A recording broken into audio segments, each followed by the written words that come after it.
Hi, it's Dan Westervelt for the Sales Channel. I'm here today to talk to you about selling the backstory. What, you may ask, is the backstory if you're not familiar with it? It's any fact or technical aspect or maybe an inspiration for a product that the general public's not familiar with. It's something that's not in general knowledge, and by offering this to the public, what you're doing is you're actually letting them in on a little secret. They're being made part of that select group of people that gets to peek behind the curtain, if you will. One of the best ones I ever heard took place at a high-end men's clothing store. It was a beautiful blonde lady who was asking why the Argyle socks were so much more than the regular plain-colored socks. And the salesman looked over at me with this look of absolute devilment in his face and said, well, let me explain this to you because it is a very interesting story. And I knew the moment I heard the word story we were going to have one, and indeed we did.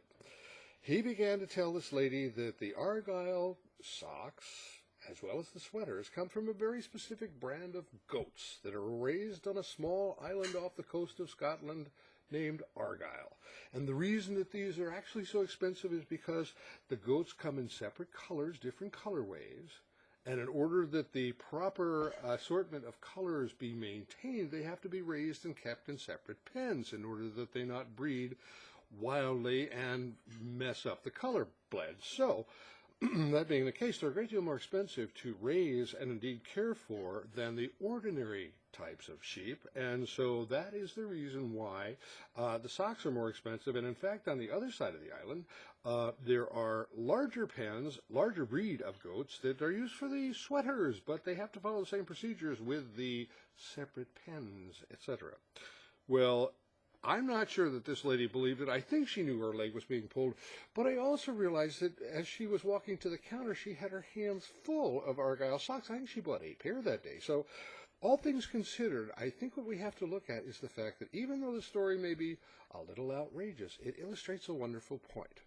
And that point is that when you give someone something to talk about, once they're a reseller or a provider, a person giving a gift, suddenly you've made it a lot more interesting. Instead of just being a typical pair of socks, those are socks that have a story. They come from Scotland. They come from an island off the coast of Scotland. True or not is not the issue. What is the issue is that supplying this particular quality of information actually makes people much more a fan of what you're doing. The other one I want to tell you about very quickly is a backstory about design. And it had to do with art pieces that I did and wound up licensing to a rug company. And the sales for those, they were all right for the first 6 months, but it wasn't until I actually had a chance to talk to the audiences, stand there and tell them not about so much the design, but what had inspired the art piece that those designs were based on. What were we thinking? What were we looking at? How did it all come together? And once I could stand there and do that and talk to those people, sales went through the roof. And the answer for that is it gave them that extra information that they needed to take back to their stores to effectively sell those rugs. And indeed, for several years thereafter, those rugs were the best-selling rugs for this particular rug company.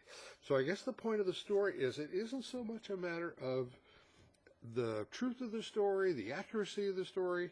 It has to hang together as a tale, as an illustration, if you will, for the people that are doing it. Because once they take it back to their sales staff and or the people they're giving it to, they want to have something to say. It's bragging rights, it's a story to go with, but whatever it is, it really does improve the saleability of any item. So I'd like you to keep this in mind when you start thinking of your sales training, and especially for your sales trainees, because they may or may not be thinking in terms of, hey, what else is there about this? Can I dig into this a little bit on the internet and find out a little more about this product?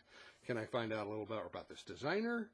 If you have a little extra something to add to the mix as you're talking to that client, I think you'll feel very surprised, feel very confident, number one, and be very surprised at your results. This is Dan Westervelt for the Sales Channel. I thank you for listening, and we'll talk to you soon. Bye-bye.